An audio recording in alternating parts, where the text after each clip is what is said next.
Um, hmm. Oh, okay, so this one's about preaching, all right? It's a sermon about preaching, which is meta, okay? It's meta level, sermon about sermon.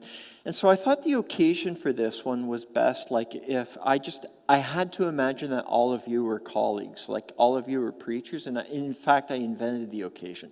So this sermon... Other camera. This sermon was written as a convocation address, okay? And this is a graduation. It's a seminary graduation. All of you are getting your preacher's degrees, and from here you go on out. Yeah, that's right. From here you go on out and you practice your very first sermons in your very first congregations, all right? So we're there. You know my role at a convocation address? Anyone? Yeah? Yeah, basically, so convocation address is you bring in your honorary person, your guest speaker. That person may even get a PhD just for showing up, and their job is to say, hey, graduates, when you get out there, preach just like Paul did and knock them dead. Okay? Thank you. Yeah, it's all very tongue-in-cheek, I'm sorry. It's kind of morbid, but... Here we go. Dear graduates, guests, and colleagues, no one has ever died during one of my sermons, although there were a few tense moments, at least on one occasion when we had to call the ambulance for a gentleman in the back, and the medics actually elected to take him out by stretcher rather than out by the arm, and it was very disruptive, but the sermon did go on. They told me afterward that it had absolutely nothing to do with the sermon, certainly wasn't caused by the sermon. And yet, if we gathered a whole bunch of preachers together in one room, as we have here this afternoon, it would stand to reason that you would find in that group one preacher, at least one, who has had a true-to-life Eutychus story in their preaching career. And we wouldn't actually be surprised by it, would we?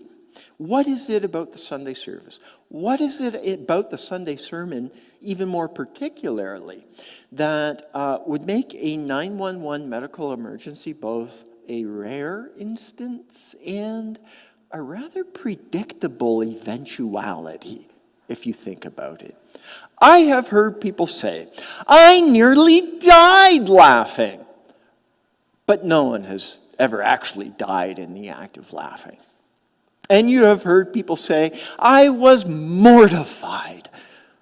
But no ambulance was ever called, and certainly no mortician. Like, no one ever died of embarrassment, actually. And yet, for the Sunday service and for the sermon in particular, it would seem a really good rule of thumb in every church I've ever been in. The unwritten rule is always make sure there's a nurse in attendance.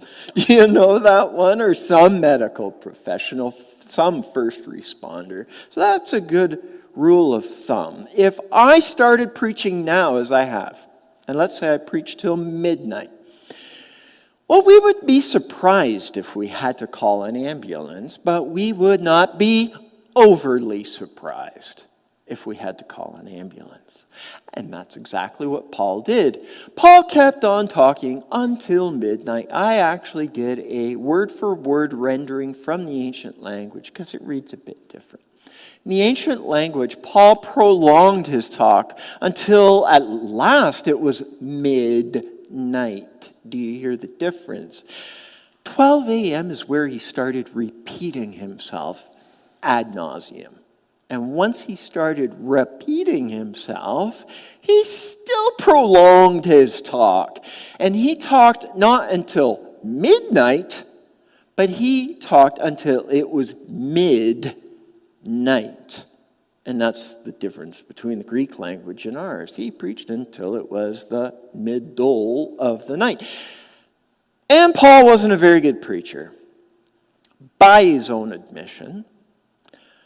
Well, I mean, he just knows it's not his strong suit. Is that okay to say? In fact, he's read the reviews about his own sermons. And he tells us, for some have said, my letters are Impressive. Oh, but in person he's unimpressive, and his speaking amounts to nothing. Actually, Eugene Peterson gives the following paraphrase. Paul mumbles when he talks. He's great at writing, but you know what? When you hand him a microphone and a PowerPoint clicker, no. It's just not his strong suit. Paul says elsewhere, "For Christ sent me to preach the gospel, and not with wisdom and eloquence, lest the cross of Christ be removed of its power." Hey, come on, Paul. Let's be honest. Okay? There must be a way to preach the power of the cross and be wise and eloquent. Why does it have to be one or the other? How come to squarely focus on the cross you have to be terminally boring? When did that become a rule? Like anything but boring is a distraction from the... Come on, Paul. He admits it himself that it wasn't his strong suit. And then he preached. And he preached on and on. Now, for those of us sitting in this room, for those of us who do preach, and this afternoon there's a good number of us, we know that the sort of cultural unwritten rule is the 30-minute mark is the critical threshold. You try to cross that, you would do so only under the rarest of circumstances and only after having had some experience preaching. That's the rule. Paul preached until it was midnight. And that's a code blue waiting to happen. Okay? And then, of course, it did happen. He was on the third floor. From here, our windows are up a bit. But you got to picture a guy sitting in the windowsill because it's packed room, standing room, packed group. And he falls into a deep sleep. Eutychus dozes off. And his name, so I'm told, his name means lucky or fortunate one. All right, whatever. He dozed off, fell out the window and hit the pavement down there. And then Paul ran down the stairs. Paul threw himself on Eutychus, put his arms around Eutychus, and shouted, "Don't be alarmed, he's alive," Paul said, calling up 3 stories to the window that the young man had just fallen out of, but that window now was filled with the silhouetted faces of shocked and horrified people looking down at the street below. Don't be alarmed. He's alive. Oh, and then Paul went back upstairs again. And after talking until daylight, Paul left. Excuse me, wait. What? Death narrowly averted. Paul ran back upstairs again, climbed in behind the pulpit, and said, "Oh yeah, so where was I? What was I saying before that happened? Oh yeah." And he kept on. And he kept on keeping on. What in the world? Take a hint. The question for us preachers this afternoon, convocation address after all. See, I just broke out of the conceit. See that? I just lost it there. Fellow colleagues, graduates, question this afternoon is not, did this happen or how did this Actually, the question is, how in the world did this end up in the Bible, right? Because this is one that could very easily have been left out, at least for Paul's sake. To spare Paul the ridicule for millennia, he preached someone to death. Oh, but also for our sake, or for anyone who's ever crossed a stage to get a degree in preaching, right? You consider.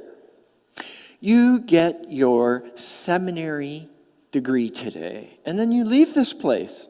You go out there and you try your first sermons out on those first congregations, and those may well be congregations that are drowsy congregations, and they would far prefer drowsy rather than direct call for change, and they've made their bed, and they are fully prepared to lie in it. So how in the world does this story encourage you in your early preaching career. Well, there's something here about preaching and sleeping. There is that for sure. When you start listening to the Eutychus sermons, they get hung up here. The well-worn story, you've heard it maybe. One preacher turns to the other. It says something you might well imagine a preacher saying.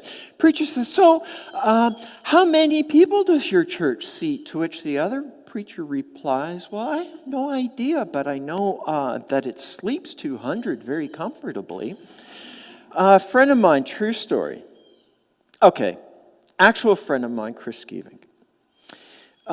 This friend told me that he really needed to do something bold and courageous to fight congregational drowsiness. And I got to hand it to him, okay, because most people would just give in to it and just succumb to entropy.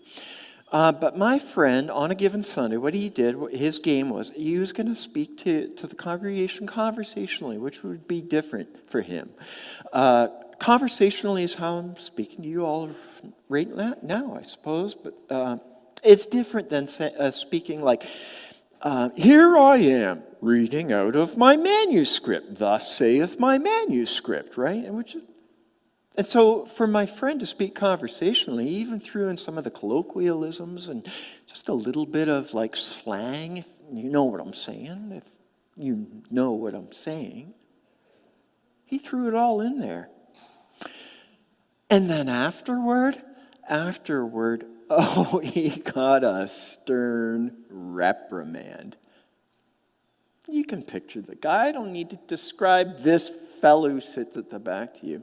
Pulled the preacher aside and told the preacher all about reverence and the word of the Lord, and that put some fear into my friend again. And so he straightened up, never attempted this again.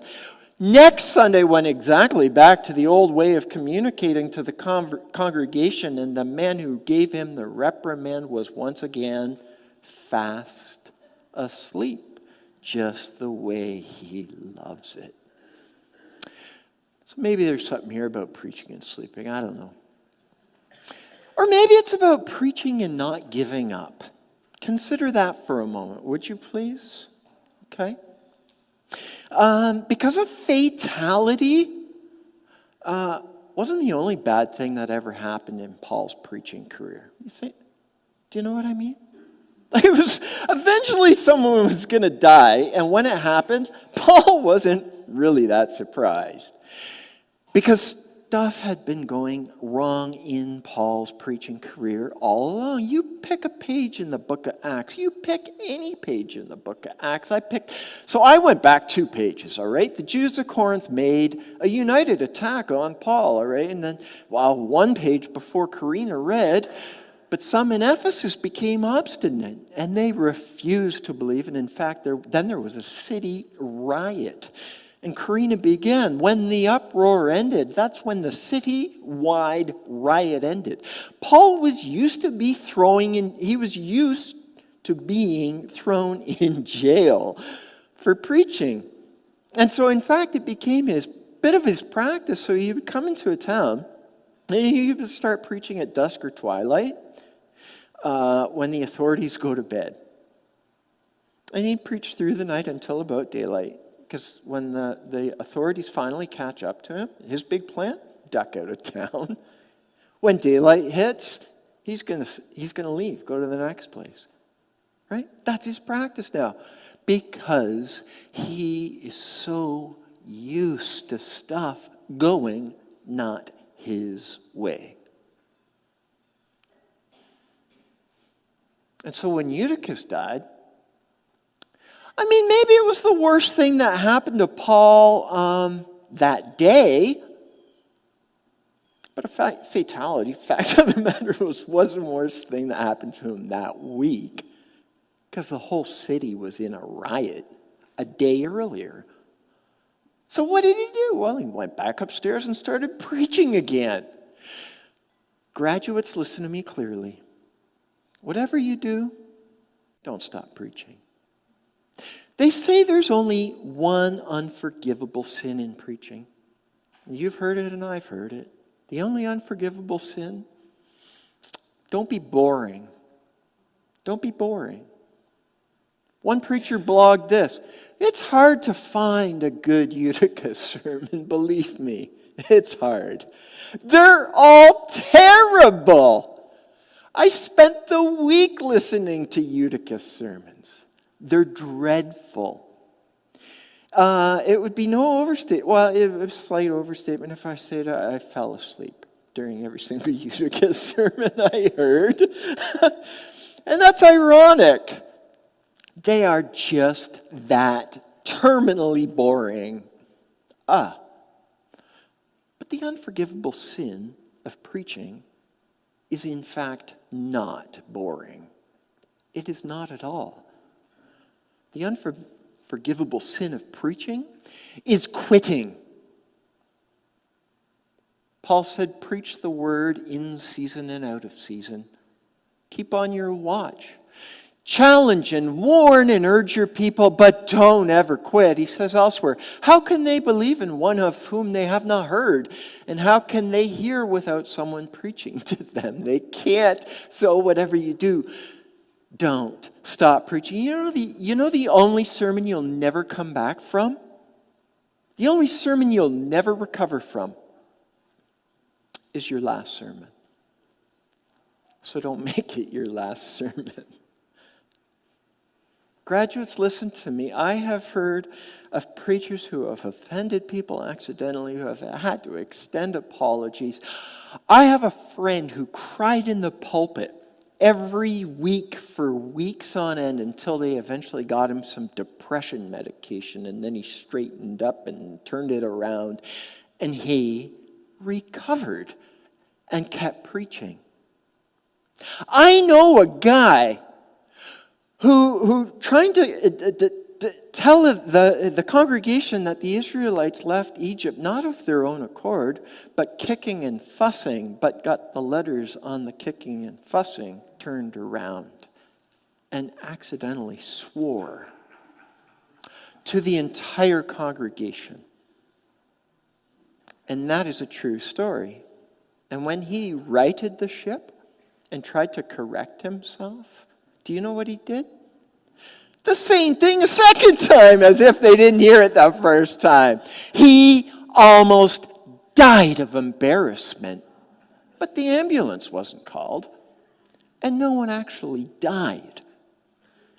And that man recovered, and he continued to preach. The only sermon of which you will never ever come back is the sermon you decide will be your last. So don't quit. Graduates, listen to me clearly. Don't quit preaching. Okay, so maybe there's something here about preaching and sleeping. Maybe there's something here about preaching and not giving up, but you guys now have a degree in preaching, and so you know the part I'm leaving out. You know this. You're going to start writing your first sermons. You're going to hear what your professor told you. You're going to get out in those congregations. You're never going to preach a sermon without focusing on the peculiarities and the particularities of the passage, because something about sleeping or not giving up, you can get that from the side of a bus. And this is church. And what is the particularity and peculiarity of this passage? But that this morning Eutychus joins a very short list of people who actually died and rose from the grave. And that, you see, is a particularity. He died and was given God's very, very rare and special honor, which is God's own resurrection miracle. And to be honest, that list is very short. Once you get into the New Testament, you're talking about Lazarus. We well know Jesus' best friend. Of course, Jesus himself, it goes without saying. Jairus' daughter is where most of us have exhausted all of our Bible knowledge. And then among the top percentile, even among seminary graduates here, maybe you can name one other. There's Tabitha. Show of hands. Well, you guys know this. And then there's Eutychus. And that's pretty much the list. And that's not a long list. Consider how special and rare this is. And especially special and rare considering what a pedestrian way Eutychus died. Pun intended, he hit the sidewalk. What an ironic demise and mundane. Such a banal way to die. I mean, even the guy who was walking forward to the front of the church to take the communion and accidentally tripped on his own loose shoelaces, smoked his head on the altar and died right there at the preacher's feet. Even that guy? His death is not more banal and pedestrian than was Eutychus, but he didn't get a resurrection. And Eutychus absolutely did. And how rare and special and honorable it is to be on that very short list. And that is the peculiarity of this story. Keep in mind, the boy didn't fall out of the window, hit the pavement, and then bounce, landing on his bottom, sitting straight up, shaking the grog out of his eyes, saying, "Why did I fall asleep?" No, he died and rose again. It occurs to me in this moment, and looking out over this group of graduates, that when I was sitting in that chair and when I was receiving my seminary degree, the Twin Towers were still standing. To which half the room, of course, says, "Well, of course, that wasn't that long ago." And to which the other half of the room says, "Twin Towers? Well, I've heard of biblical Tabitha, but I ain't never heard of any Twin Towers." It's ground zero, okay? It's the epicenter. It's the harbinger of an era or an epoch of human history characterized by fears, anxieties, and nearly constant stressors like traumatic experiences. Do you know what I mean? In the last 21 years or so? It feels like, these constant stresses is like, it feels like tapping on the glass of an aquarium if you're a fish that lives in a pet store, and it's just constant. ISIS, economic meltdown, climate change, right-wing populism, pandemic, TikTok, stress.